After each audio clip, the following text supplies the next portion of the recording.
The Everglades were never quiet. Even in the stillest hours of night, when the sky pressed heavy and low over the sawgrass, there was always some low thrum, some whispered chorus of unseen things shifting through the water and the reeds. For locals, the sound was almost a comfort, proof the swamp was alive. But for outsiders, especially those who didn't understand how the land breathed, it was a reminder that the Everglades could swallow anything whole and never spit it back out. Angela Maris knew this better than most. A single mother of 31. She had grown used to walking the fine edge between survival and collapse. Bills stacked high, a daughter to raise, and the constant grind of 2 jobs that barely kept her afloat had left her in a constant state of exhaustion. But on that July afternoon, when the Florida heat shimmered over the cracked asphalt roads, she seemed almost restless, almost drawn toward something beyond the ordinary obligations of her life. Her sister. Lacey would later tell police that Angela had called her that morning, her voice sharp and hurried, saying she needed a break, that she was taking the day for herself. She had promised to be back before sundown, to pick up her little girl from Lacey's house. She had sounded strange, Lacey said, distracted, her words trailing off as if something else had her attention. Angela's car, a sun-faded Honda Civic with a duct-taped rear bumper, was last seen parked at a gravel pull-off near a narrow access road cutting deep into the wetlands. A fisherman passing by had noticed it around dusk, the windows fogged from the swamp's suffocating humidity. When rangers found it 2 days later, the driver's seat was pushed back, as if someone tall had sat there. Though Angela was barely 5'3", the only things missing were Angela herself and a small backpack she always carried. The swamp gave nothing else. For months, her disappearance simmered like a dark rumor across South Florida. Search teams combed through sawgrass, airboats churned along black water channels, and helicopters buzzed overhead, their spotlights dragging over the endless stretch of green and gray. They found abandoned campsites, rusting beer cans, a handful of torn shoes, but nothing tied to Angela. Lacey pleaded with detectives, begged them not to give up. She wouldn't leave her daughter. She told anyone who would listen. She wasn't like that. But people whispered their own theories. Maybe Angela had run away. Maybe she'd gotten tangled with someone dangerous. Maybe she'd walked too deep into the swamp and drowned in water that would never give up her body. Then, nearly a year later, 2 hunters found the python. It was a behemoth, stretched across the muddy bank of a canal, bloated and sluggish after swallowing something, far larger than the swamp's usual fare of rabbits and raccoons. Its belly swelled grotesquely, a pale bulge that shifted faintly under its scaled hide. The hunters, seasoned men who had seen more than their share of strange things in the Everglades, swore later that they felt something unnatural in there. Guts the moment they saw it, that whatever was inside that snake wasn't meant to be there. They shot it quickly, dragging its massive body onto the bank. And when the rangers arrived, drawn by the commotion, the air turned heavy with silence. Because the bulge wasn't shaped like a deer. It wasn't shaped like a hog. It was too human. The story of what happened next spread in fragments, whispered across small-town bars and gas station counters before ever reaching newspapers. The rangers had cut the snake open right there, on the bank, the mud clinging to their boots, the airboats thrumming in the background. What they pulled from its stomach was not whole, it was not untouched by what a python's body does to its prey, but it was enough. Enough to raise more questions than it answered. Enough to make people wonder whether Angela Maris had really vanished into the swamp, or if something darker had taken her, something no one wanted to name aloud, because there were signs, they said, signs that didn't make sense, signs the swamp wasn't finished with her story. The Everglades have always been a place of thresholds, a liminal stretch where land and water blur, where things disappear as easily as they are born. For those who live close to it, the swamp is like a neighbor with moods, sometimes generous, sometimes merciless, but for those who only venture in by accident, it is nothing less than a labyrinth. Detective Ray Calder had spent most of his career circling that labyrinth. He was 52, worn down by years of chasing cold leads through. Humid nights in his face carried the deep lines of a man who had stared too long at things he couldn't quite explain. He had retired once, bought a fishing boat, told himself he'd be happy living quiet days with cheap beer and the sound of gulls. But when Angela Maris went missing, something about the case clawed at him. He came back by the time the python was found. Ray had been off the official investigation for months, but the call still came. A ranger named Miller, his voice tight and uneasy, had muttered over the phone, "You're going to want to see this yourself." Ray stood on the muddy bank that morning, the air thick with mosquitoes and the metallic sting of blood. The python's body sprawled beside the canal like a felled tree, its stomach slit open, the pale flesh inside catching the light. A few rangers hovered nearby, pale and silent. What lay on the ground was wrong. There were bones, yes, the twisted remains of ribs and limbs. But the decomposition hadn't matched the timeline. A year in the swamp should have stripped a body to little more than skeleton. Instead, the flesh clung stubbornly in patches. The hair matted but strangely intact, as though some process had slowed the decay. Worse still, there were marks along the bone scratches, fine and deliberate, like something sharp had etched against them before the python ever swallowed its meal. Ray squatted low, staring at those markings. At first glance they looked random, but the longer he stared, the more they resolved into something intentional. Symbols, patterns behind him. One of the rangers whispered that ain't no gator kill. Ray said nothing. Felt a chill roll through him, heavier than the swamp's humidity. The coroner would later confirm the remains were Angela's. The DNA matched, and the press had their story. Florida woman found inside python. Headlines ran with it for weeks, pairing grainy photos of Angela with stock images of coiled snakes. Most readers shivered, clicked, and moved on. But Ray couldn't, because the coroner's report had a line buried deep inside it that no paper mentioned. A line about inconclusive trauma to the remains. A line about possible pre-mortem lacerations, inconsistent with typical python constriction. And the strangest note of all, traces of a fibrous plant material embedded in the wounds. Origin? Unknown. Ray had seen enough bodies in his life to know when something didn't fit. Angela Maris hadn't just been swallowed by the swamp. Something had prepared her for it. Lacey Maris couldn't bring herself to attend the press conference. She couldn't watch the sheriff, red-faced under the fluorescent lights, deliver his flat words about closure and unfortunate circumstances. Closure was a cruel word. Her sister wasn't a case to be closed. At night, when her daughter was asleep, Lacey sat alone on the porch and smoked.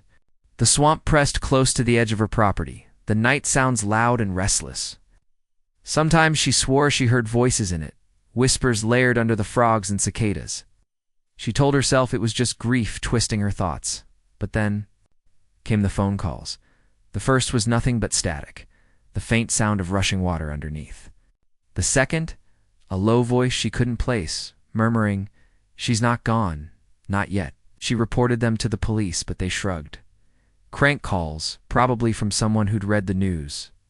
But Lacey couldn't shake the feeling the swamp itself was trying to speak through those wires. 2 weeks after the python was cut open, Ray returned to the site where Angela's car had been found a year earlier. The pull-off was overgrown now, weeds pushing up through gravel, the swamp reclaiming its edges. He walked the access road, his boots sinking into soft mud, dragonflies buzzing low around him. He was halfway down the trail when he noticed it. A shape carved into the bark of a cypress tree. Weathered, half swallowed by the tree's growth, but still clear enough to make out. The same symbol he'd seen scratched into Angela's bones. A spiral, jagged, almost serpentine. He reached out, tracing it with his fingertip, and felt the bark thrum faintly beneath his hand, as if the tree itself carried a heartbeat. Ray stepped back. The swamp was suddenly too quiet, and for the first time since Angela's disappearance, he wondered if he was no longer investigating a crime, but trespassing into something far older,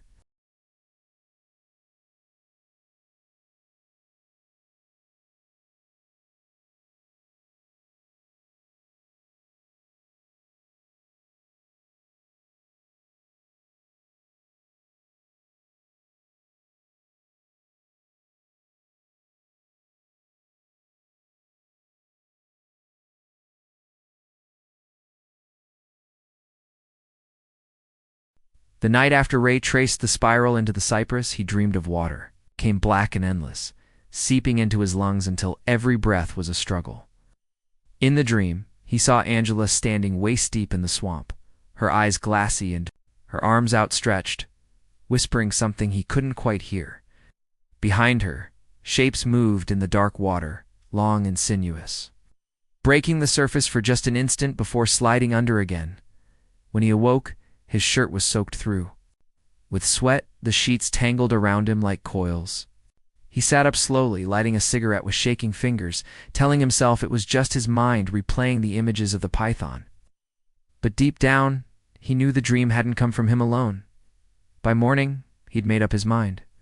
He drove back to the sheriff's office, pushed past the secretary who told him the sheriff was busy, and laid the coroner's report on the desk with a flat hand. "You didn't read all of this," Ray said. Sheriff Holbrook squinted at him, his sunburned face settling into a frown. "Ray, we got the answers we need. It's ugly, but it's done." "No," Ray said, his voice hardening. "It isn't. Look here." He jabbed a finger at the line about the fibrous plant material, then at the sketch of the lacerations. "You think a python left that behind? You think swamp muck cuts patterns into bone?" Holbrook leaned back, sighing. I think you've been out of the game too long. People want closure. Your family wants closure. We're not stirring up talk about whatever the hell you're chasing." Ray stared at him for a long moment, then leaned down close enough that the sheriff could smell the stale smoke on his breath. "You can ignore it," Ray said softly, "but the swamp won't." He walked out without waiting for an answer. Lacey sat at her kitchen table, staring at the envelope in her hands. It had been slid under her front door in the night. No stamp, no return address. Her first thought was another cruel prank, another stranger feeding off her grief. But when she opened it, her hands began to shake. Inside was a single photograph. Angela. Or what looked like her, though the picture was grainy and dark. She was standing in waist-high water, just like in Ray's dream, her face pale and expressionless. Her hair plastered wet against her shoulders. Eyes glowed faintly in the flash. On the back of the photo, scrawled in shaky handwriting, "She's waiting." Lacey's stomach turned. She dropped the photo on the table and stepped back as if it might burn her fingers. Her daughter stirred in the next room, and the sound jolted her. She couldn't let the girls see this. She stuffed the photo back into the envelope and shoved it into the drawer beneath the cutlery. But even after hiding it, she couldn't shake the sensation of being watched. That night, she dreamed of the swamp too. Ray drove south, deeper into the Everglades than the official search teams had ever gone.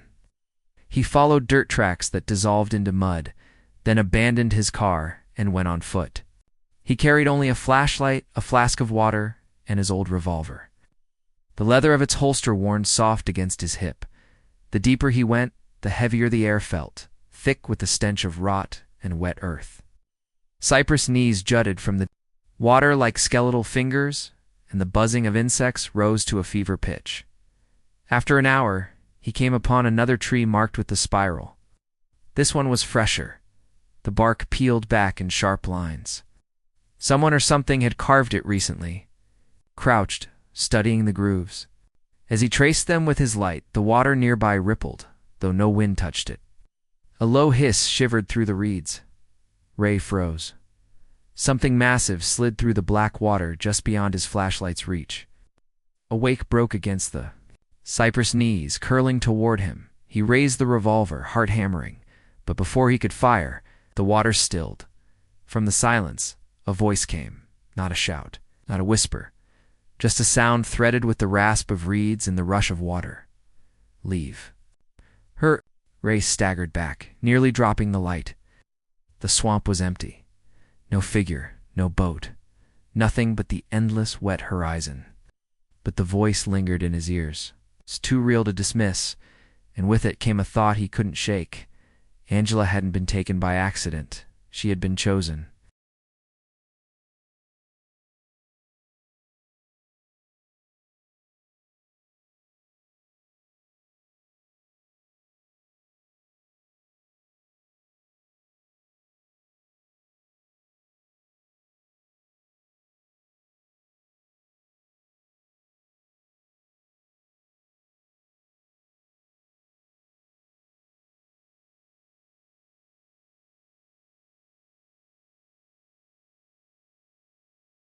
Rain came down hard that night, hammering the roofs of the small town just outside the swamp. Most people stayed inside, shutters drawn, pretending the weather was just weather and not something the Everglades themselves were exhaling. But Ray sat in his truck in the dark, staring at the spiral symbol he'd sketched in his notebook. His hands shook slightly, though he told himself it was only from too much caffeine and not from the voice he swore he'd heard. He lit another cigarette, cracked the window, and let the rain mist in. The swamp didn't make threats, he thought. Not unless something in it wanted to be heard. The photo Lacey had received was still on his mind. He hadn't seen it with his own eyes yet, but she'd described it over the phone, her voice trembling. Refusing to hand it over, he couldn't blame her. His own daughter had gone missing and then appeared like that. Half alive in some blurred snapshot, he might have burned it rather than keep it. Still, it confirmed what he already felt. Angela's story wasn't finished.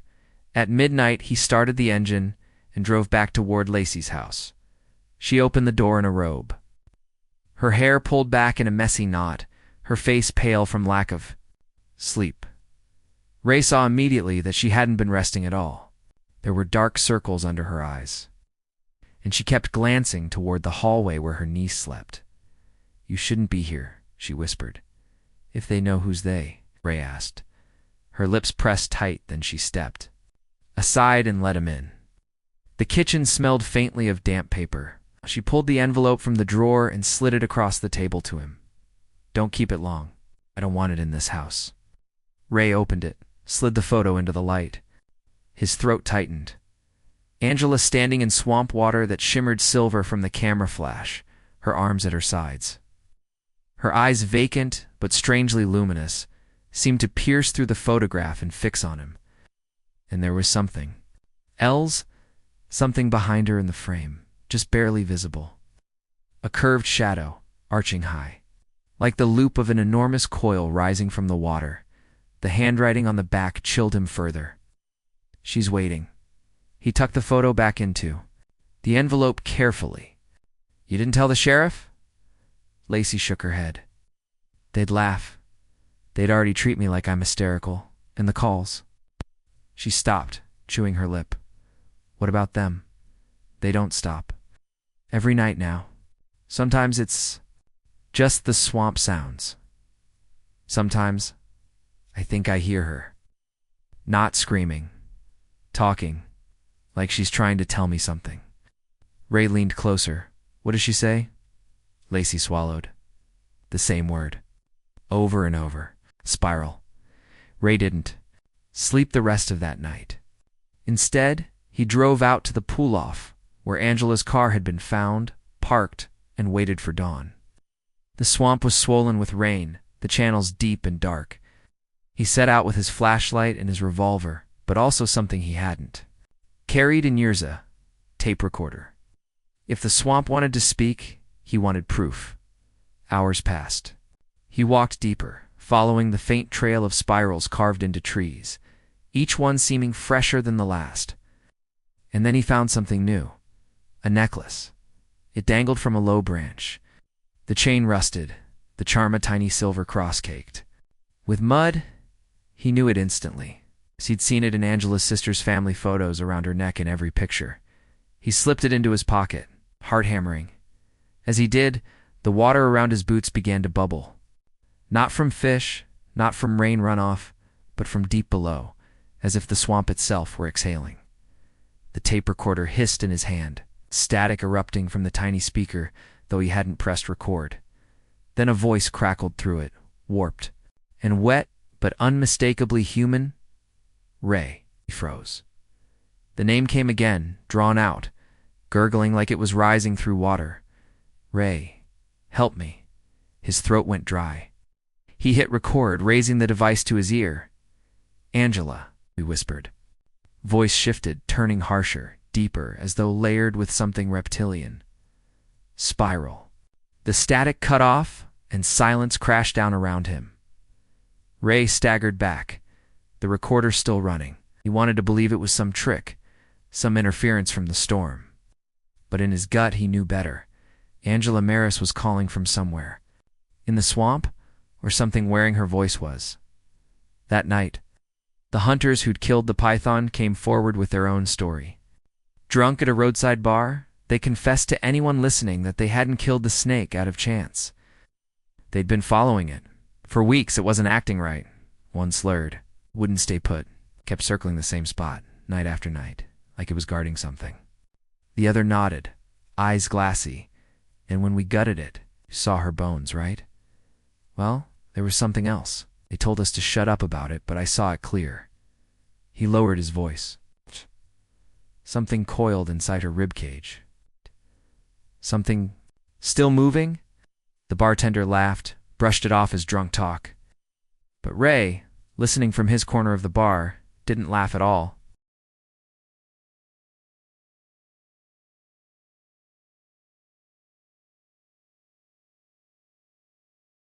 Ray replayed the recording a dozen times in the dim glow of his motel room, each time convinced the voice would change, that it would vanish and leave behind nothing but static. But every time the same syllables surfaced, stretched and waterlogged, as though spoken from beneath the surface of a lake. Ray, help me. Spiral. He poured whiskey into a glass, his hand trembling, and wondered if he was losing his grip. Men his age didn't chase ghosts through swamps. Men his age didn't believe in voices rising out of mud and water. But Angela's necklace burned cold in his pocket, too real to dismiss. And the spirals carved into the cypress trees wouldn't leave his mind. He thought about the python, about the hunters who had admitted to following it. Something coiled. Inside her ribcage, one of them had said, "Something's still moving." He had brushed it off as drunk talk in the moment, but now, he wasn't sure. Sleep didn't come. By dawn, his decision was made. He was going back in. Lacey woke to the sound of her daughter crying. It was 3 a.m, and the house was drenched in silence, except for that small, broken sobbing. She hurried into the girl's room and found her sitting upright in bed, clutching her blanket, eyes wide and staring at the window. "What is it, baby?" Lacey asked, brushing hair from her niece's damp forehead. The girl pointed with a trembling finger. She was there. Lacey froze. The girl's lips quivered. "Mommy." She was standing outside. She was wet. She smiled at me. Lacey pulled her into her arms, rocking her gently, though her own body shook. She forced herself to glance at the window. Nothing there but the swamp mist pressing against the glass. Still, she rose after the girl had calmed, locking every door, checking every window twice. But the unease wouldn't leave her, because when she returned to the bedroom, she found a trail of muddy water on the floorboards, leading from the window to the bed. Ray packed light, a flashlight, his revolver, the recorder, and a canvas bag with extra shells and water. But before heading out, he made one stop in old contact. A professor at the University of Miami who specialized in indigenous folklore.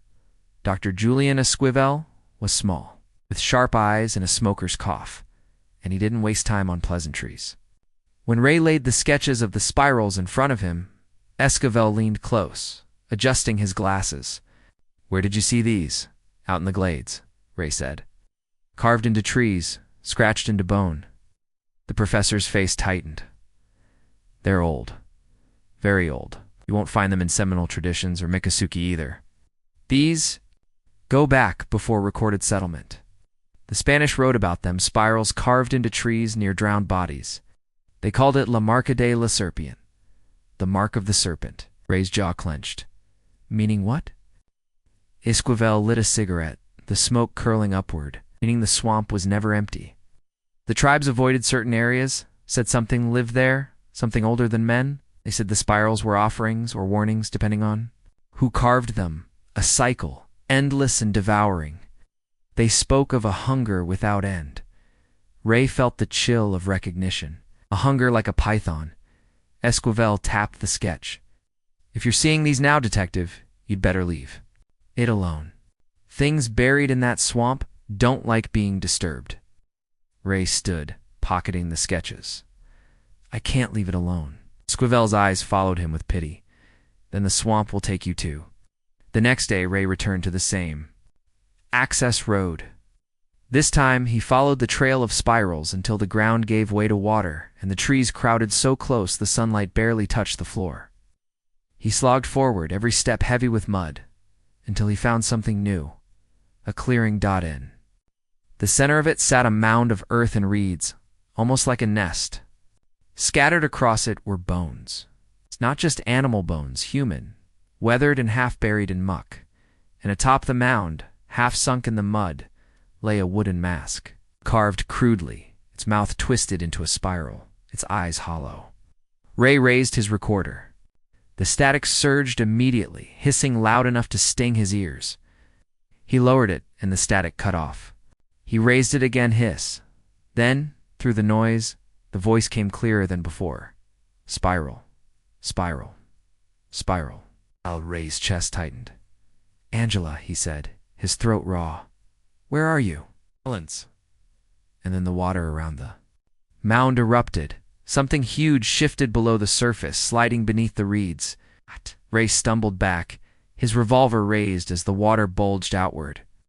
A shape broke the surface, for an instant scaled, massive, but not just serpent. Its head was wrong. Its body branched into coils that seemed to knot into spirals, looping endlessly before sinking back into the muck. Ray fired once. Twice, the gunshots cracking through the swamp. The water stilled again, rippling only faintly. Nothing floated. Up, but when he glanced down at the recorder, he saw a new mark etched into its plastic casing, though he hadn't put it there. A spiral, fresh and deep, cut as if by a blade. And from somewhere beyond the trees, a woman's voice called faintly through the mist. "Ray." That night, Lacey's phone rang again. She answered with shaking hands. Static. Then a voice clear as if the caller were in the next room. "It's not over."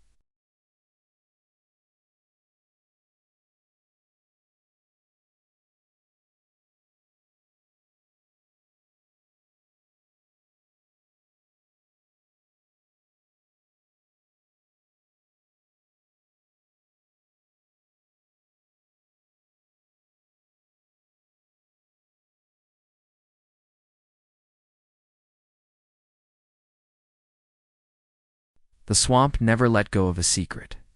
Ray knew that now, more than ever, as he sat in his truck with the recorder on the seat beside him, spiral gouged into its casing, catching the weak dashboard light.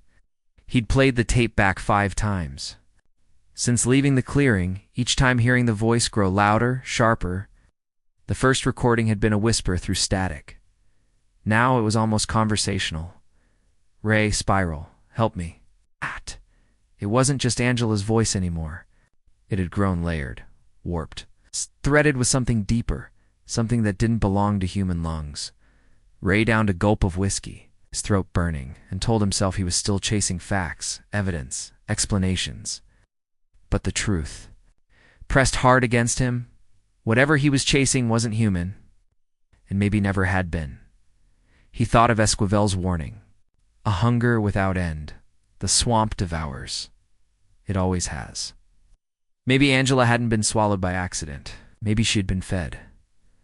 Lacey dreamed again that night. She dreamed of Angela's face floating just beneath the swamp water, eyes open, mouth moving soundlessly.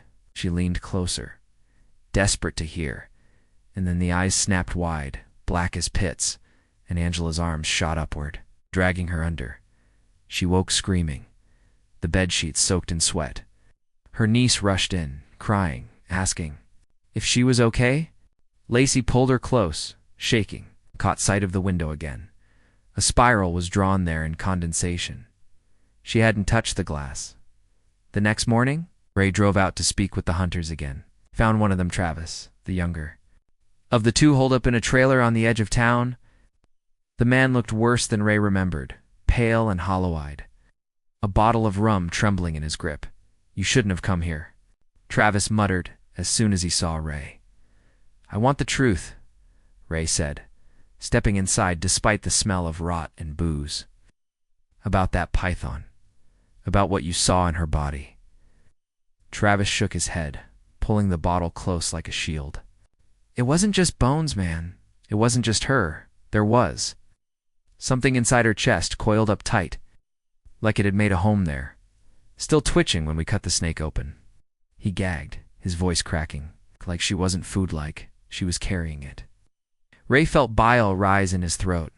Carrying it, Travis nodded, eyes wild, like a nest. The words clung to Ray long after he left the trailer. Nest. That night, storms rolled in again, thunder shaking the windows of his motel. Ray sat at the desk with maps spread out. Before him, tracing the paths he had taken into the swamp, marking the spirals he'd found carved into trees. Slowly, a pattern emerged. They weren't random.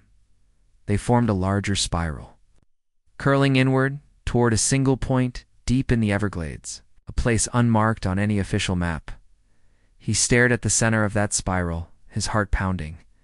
If the swamp was a labyrinth, this was its heart. And if Angela was still reaching out, if any part of her was still alive, she would be there. He loaded his revolver, pocketed the recorder, and prepared to go back in. Lacey didn't sleep that night, either. Around 2 a.m, she heard something outside. Not the usual swamp noises. These were heavier, deliberate. She peered through the blinds and froze. Something moved between the trees. At first it looked like a python, enormous, coiling silently across the yard. But as the moonlight shifted, she saw legs. Dozens of them, protruding from the sides of its body, clawing at the earth. She stumbled back from the window, clamping a hand over her mouth to keep from screaming. When she looked again, it was gone. Nothing but the sway of the reeds. But on her front step, glistening in the moonlight, was a single muddy footprint. Small, bare. A woman's. Ray entered the swamp again at dawn. The air was thick with fog, the water higher than before. Followed. The spiral trailed deeper, each step pulling him toward the center of the pattern he'd mapped. Hours passed. His legs ached, his shirt clung to his skin, but he pressed on. The swamp felt alive around him, watching, waiting. At last he found it. A clearing so still it felt wrong, as if even the insects refused to cross into it. In the center, a mound rose from the water, larger than the one he'd seen before, tangled with reeds and bones, and there, half submerged at its base, was Angela. Her skin was pale, her hair plastered to her face, her eyes open and fixed on him. She did not move. She did not breathe, but her mouth opened, and the words spilled out, wet and hollow. Ray. He staggered forward, gun raised, throat dry. Angela, her body twitched, jerked, and from her chest something pressed upward. Stretching her skin, writhing beneath it, the recorder in his hand hissed, then screamed with static, and Angela's mouth opened wider, possibly wide, as a spiral of scaled flesh pushed through her ribs. Ray froze where he stood, the revolver shaking in his grip. Angela's chest writhed, as though something alive pressed beneath her skin, twisting against her ribs. He could hear the sound of it, wet, fibrous like rope being pulled tight inside. A hollow barrel. Her eyes never blinked. They stayed fixed on him, glassy, yet aware, as her mouth opened wider, splitting at the corners, and a voice not her own poured out. Spiral. The sound was layered Angela's voice, yes, but beneath it something older, guttural. A hiss that rattled the reeds. Ray's instincts screamed at him to shoot, to end it before that thing inside her tore free, but his finger froze on the trigger. Because in that moment, Angela's expression shifted. For just a heartbeat, her eyes softened, pleading. Help me, she whispered, faint and fragile, her own voice breaking through the other. The mound beneath her pulsed. The bones scattered. Across it shifted, sliding as though dragged by some unseen current. And then the water behind him rippled. Ray turned, his flashlight sweeping over the reeds. Shapes moved in the fog, coils, loops, too many to count. They slid through the water without sound, converging toward the clearing, circling like predators. Scenting blood, he fired a shot into the water. The sound cracked like thunder. The shapes stilled for a breathless second before sliding back beneath the surface. When he turned back, Angela was gone. Only ripples remained where her body had. Ray staggered out of the swamp at dusk, mud to his knees, blood trickling from a cut on his temple where he'd fallen. He drove blindly back to town, his hands shaking on the wheel. But when he stumbled into his motel room, gasping for air, he found the photo Lacey had received lying on his bed. Only now, Angela wasn't standing alone. Behind her, half-coiled, its body looping endlessly into the water, was the shape Ray had seen rising from the mound. Its head bent low over her shoulder, its mouth pressed close to her ear, as if whispering something only she could hear. And across the bottom of the photo, scrawled in fresh ink, was a new message. The spiral takes all. That same night, Lacey woke to her niece standing at the edge of her bed. The girl's eyes were half closed, her voice a monotone. "Mommy's waiting." Lacey bolted upright, shaking her. "Sweetheart, wake up. It's just a dream." But the girl only pointed toward the window where condensation had formed again. This time, not just a spiral, but words traced in the wet glass. "Bring her back." Ray knew he couldn't ignore the pattern any longer. The spirals on the map, the symbols carved into bone. The mound at the swamp's center, it was all pointing toward something ritualistic, something deliberate. Not just nature. A cult, he started. Digging through old case files, records of disappearances in the Everglades going back decades. Most had been written off as drownings, gator attacks, simple accidents.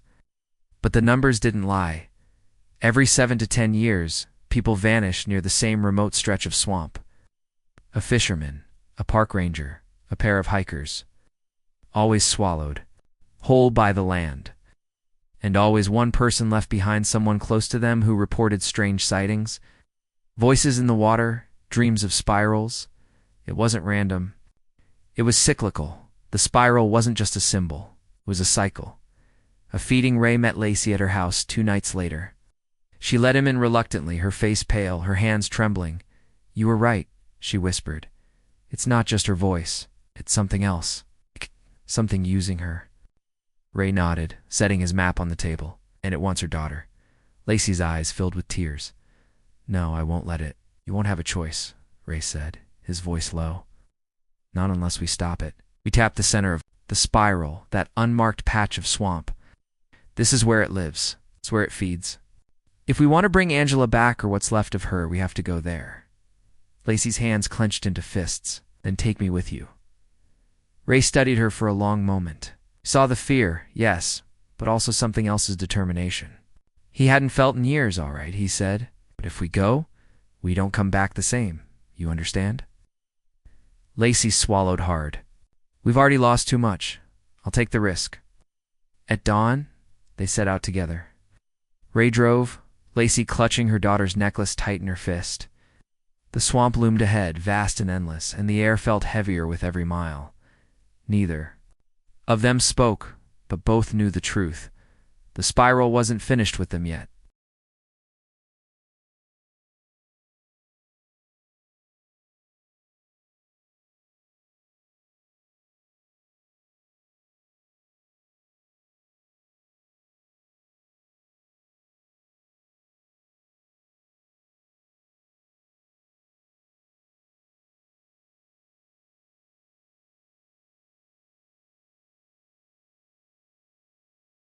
The Everglades swallowed them before the sun had fully risen. Ray guided the airboat in silence. Motors droned, cutting across the water until he killed it and let the vessel drift. The swamp closed in instantly, reeds pressing against the hull, shadows shifting in the morning fog. Lacey sat rigid beside him, clutching her daughter's necklace, her eyes darting at every ripple. "It feels wrong here," she whispered. Ray nodded, scanning the tree line. "That's because we're close." Unrolled his map, finger pressing to the spiral's center. They were within half a mile. His gut told him every inch forward would matter. The silence deepened. No frogs croaked, no insects buzzed. Even the birds were gone, only the steady sound of water, moving though nothing stirred it. They abandoned the boat and pushed forward on foot. The muck clung to their boots. Sucking at every step, Lacey stumbled more than once, but she never let go of the necklace. After an hour, the air shifted. The smell of rot intensified, thick and metallic, like old blood. And then they saw it. The mound, it rose out of the water like an island, heaped with bones, reeds, and twisted roots. Spirals carved into every surface, some etched deep into skulls. Others burned into bark. The air shimmered above it, heat rising though the morning was cool. Ray lifted his revolver. "Stay behind me." But Lacey pushed past him, eyes wide, drawn toward the mound as if something called her name. And then they both froze. Angela stood at the top. Her dress was shredded, her skin pale as riverstone. Her eyes were black, pupils swallowed whole. Her face was still hers. When she saw Lacey, she smiled. "Lacey," she said softly. "You came." Ray raised the gun, but his hand shook. "She's not your sister anymore." Angela tilted her head, her smile widening unnaturally. "Oh, Ray, still trying to save the lost, even when you know it's too late." Her voice rippled. Beneath it, that guttural hiss bled through again, vibrating the air. Lacey clutched her chest. "Angela, is it really you?" Angela stepped. Closer. The mound shifted under her bare feet, bones sliding like loose gravel. "I'm here. I've always been here. I only needed you to follow." Lacey's tears streamed down her face. "Your daughter, she needs you. Please, come back." Angela's expression flickered. For a split second, her face twisted with something like pain, as though the woman buried inside was clawing to the surface. Then her chest bulged. Something writhed beneath her skin, pressing outward as if to split her open. She gasped, doubling. Over her voice, a strangled cry. "Help me!" Ray lunged forward, grabbing Lacey before she could climb the mound. "It's not her," he barked. "It's using her." The water erupted. Dozens of serpentine bodies burst through the surface. Coiling around the mound, their scales glistening black in the dim light. They moved in perfect synchrony, circling, tightening, weaving into one another until the spiral formed in the water itself, a living vortex. Angela straightened, her eyes rolling back. Her voice now layered with countless others. "The spiral takes all." The ground shook. Bones tumbled into the water, carried by the serpent's endless motion. The mound pulsed like a living thing. Ray fired. The shot slammed into Angela's shoulder, jerking her back, but no blood came. Instead, a dark fluid seeped out, thick and tar-like, hissing where it touched the ground. Angela didn't fall. She only laughed. "You can't kill what's already." Part of it, her mouth stretched wider, impossibly wide, her jaw unhinging until it was no longer human. From deep within her throat came the sound of hissing, countless voices overlapping. A language Ray's mind strained to comprehend. And then the spiral answered. The serpents surged, water rising, pulling them all closer to the mound. Lacey screamed. As one coiled around her ankle, dragging her down into the muck, Ray dropped the revolver and pulled his knife, slashing wildly until the coil loosened. He yanked her free, both of them stumbling back as the spiral closed in. Angela stood at its center, her body splitting along jagged seams. Something larger pressing outward, desperate to be born. "Don't you see?" Voice boomed, a dozen throats speaking as one. "I'm not lost. I'm chosen." Lacey's sobs broke into a scream. "You're my sister. You're still in their eye. No, you are." For a heartbeat, Angela's face softened again, her black eyes flickering with color. Her lips trembled. "Lacey, run." And then the thing inside her tore free. The swamp erupted. The mound split open, a flood of bones and tar pouring into the water. Coils rose higher, thicker, until Ray realized with horror they weren't dozens of serpents at all, just pieces of one, impossibly vast, its body winding endlessly through the water, the trees, the earth itself. The spiral wasn't a symbol.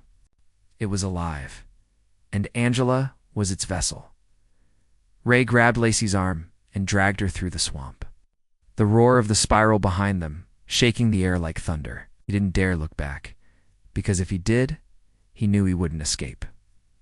By the time they collapsed at the airboat, gasping and coated in mud, the swamp had gone still again.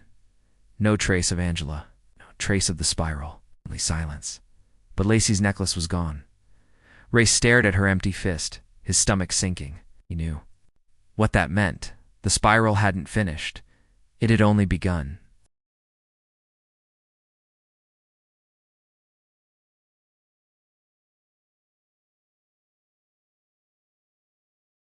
The motel room smelled of bleach and cigarette smoke. Ray hadn't slept in 30 hours, but his hands wouldn't stop shaking long enough to close his eyes.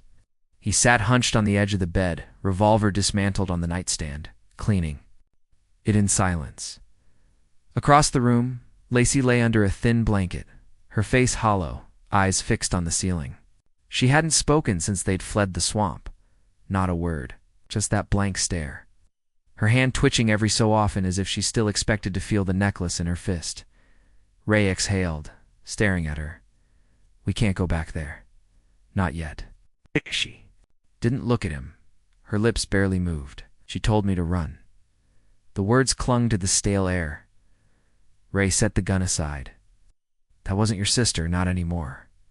Now she turned, her eyes sharp. "You don't know that. I saw her." For one moment, it was her. She fought it whatever it is. She's still in there. Ray rubbed his face, the exhaustion pressing on him like a weight. If she is, she's being eaten alive. And if we go back in blind, we're next. Silence stretched. Outside, the Everglades hummed under the night. Somewhere far away, thunder rolled. By morning, Ray had made calls. Old contacts from his years as a ranger. People who knew things most didn't want to admit were real. One name kept coming back. Father Callahan. The man was no priest anymore, not officially. He'd been defrocked decades ago after a series of strange disappearances tied to his parish. Rumors said he'd been digging into things the church wanted buried, and now he lived in a shack at the edge of the Everglades. They found him just past noon. His shack leaned against itself like it had grown weary of standing, its roof patched. With rusting tin, Callahan himself looked the same tall, but bent, his skin like cracked parchment. Eyes sharp behind the fog of whiskey. He opened the door before Ray knocked. "I felt it," he rasped. The spiral woke. "Ow." Lacey flinched at the word. "You know about it." Callahan's laugh was hollow. "Know about it? I've spent my whole damn life chasing it." He motioned them inside. The shack smelled of mold and candle wax. Books lay open on every surface, their pages filled with sketches of coils, serpents, and strange geometric patterns. On the far wall hung a map of the Everglades, covered in spirals drawn in red ink. Ray stared at it. "You've been tracking it?" Callahan nodded. "The spiral isn't just here, it's everywhere. In old burial mounds, in river deltas, in the bones of creatures too big to belong. Swamp hides it better than most places, but it's older than the land itself." "Older than us?" Lacey's voice cracked. "What does it want?" The old man's eyes softened, pity flickering there. "It doesn't want. It consumes. It feeds on loss, on emptiness. People go missing, and it swallows their absence." "Why, you felt her call, girl? The spiral knows what you crave, and it uses it to lure you deeper." Ray's jaw tightened. "Her sister's not gone. We saw her. It's keeping her alive." Callahan sighed. "Alive isn't the word I'd use." Night fell heavy on the shack. They lit candles, shadows crawling across the books as Callahan laid out a leather-bound journal. The pages were brittle, filled with careful handwriting and faded ink. "This was written by a Spanish missionary," he said. 17th century. Called it La Boca del Mundo, the mouth of the world. He described people taken by it. One woman survived. Said she heard her brother's voice inside the coils, begging her to follow. Said when she reached him, it wasn't him anymore. Lacey gripped the journal with trembling hands. But if she heard him, that means Callahan cut in. "Your sister is bait." The candles sputtered. For a moment, Ray thought the air shifted, that the walls themselves pulsed faintly with a rhythm too slow to be human. Then, faintly, from the darkness beyond the shack, came a sound, a hiss, not from one throat. From many, they armed themselves. Callahan pulled a rusted trunk from beneath his bed, inside which lay relics of another life-old rifles, silver-plated blades, all glass jars filled with something black and viscous.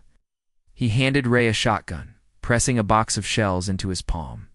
"These aren't normal rounds," he said. "Blessed salt, mixed with mercury. If it bleeds, this will make it burn." Lacey took one of the blades, her knuckles white around the hilt. Ray eyed her. "You sure you want to carry that?" She didn't answer. She only stared into the dark outside, her face carved into something cold and determined. The swamp closed.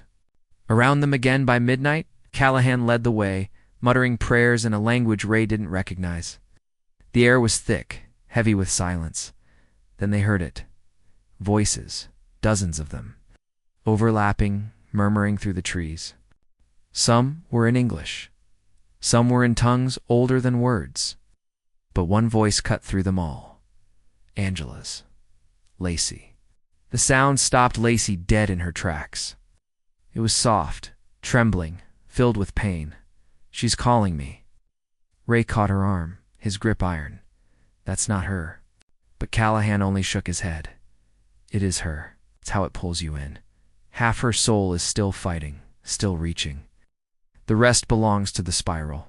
The water stirred around their boots. The ripples formed patterns, tightening into WE. A perfect spiral that widened with every second. The voices grew louder, and from the black water ahead, something rose. At first Ray thought it was just muck, reeds, and bone, but then it opened its eyes. Dozens of them, glowing faintly, fixed on him, on Lacey. On all of them at once. The spiral had come to meet them, and Angela's voice whispered, "Closer now, almost tender. Step inside. I'll show you the truth."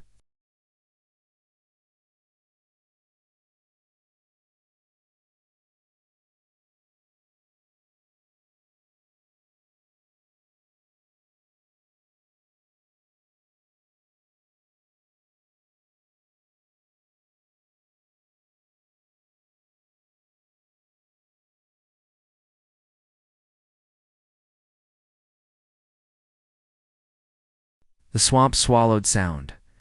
The hiss of insects and the croak of frogs, so constant before, had gone silent, leaving only the water's slow churn and the voices. Ray held the shotgun tight against his shoulder. His hands shook. The creature, rising from the spiral, was too vast, too impossible to frame. Its skin wasn't scales, not flesh, not stone. It shifted patterns crawling like oil on water. Eyes bloomed and shut across its surface, each staring in a different direction. Lacey's breath caught. Angela. A face broke the surface. Her face. Not bloated, not ruined her alive. Hair slick with swamp water. Eyes glassy with terror and something else. "Lacey, please," Angela whispered. Her hands stretched out, fingers trembling, reaching. "It hurts, help me." Lacey surged forward, but Ray locked his arm around her waist. "That's not her. Look at it, look." But she fought him, nails biting into his skin. "It is her. I can see her. She's still alive in there." Callahan stepped between them, holding his rusted crucifix high. His voice cut through the murmurs, ragged but steady. "In the name of the Father, the Son, and the Holy Spirit, I cast you back to the pit." The spiral shuddered. The water boiled. The voice of Angela turned into a scream, not pain, not despair, but rage. The face twisted, features dissolving into scales and bone. Dozens more faces surfaced, each crying out. All at once, Ray fired. The shotgun roared, the salt and mercury round tearing into the shifting mass. It shrieked, a sound that made the trees bend as though in a storm. The eyes blinked shut, then reopened, angrier. Callahan didn't stop. His prayers poured out in a torrent, louder, more frantic. "Get behind me," shouted. Ray yanked Lacey back as the old man strode forward. Into the water, the crucifix blazing faintly, brighter than the moon. The swamp reeked of sulfur, of rot.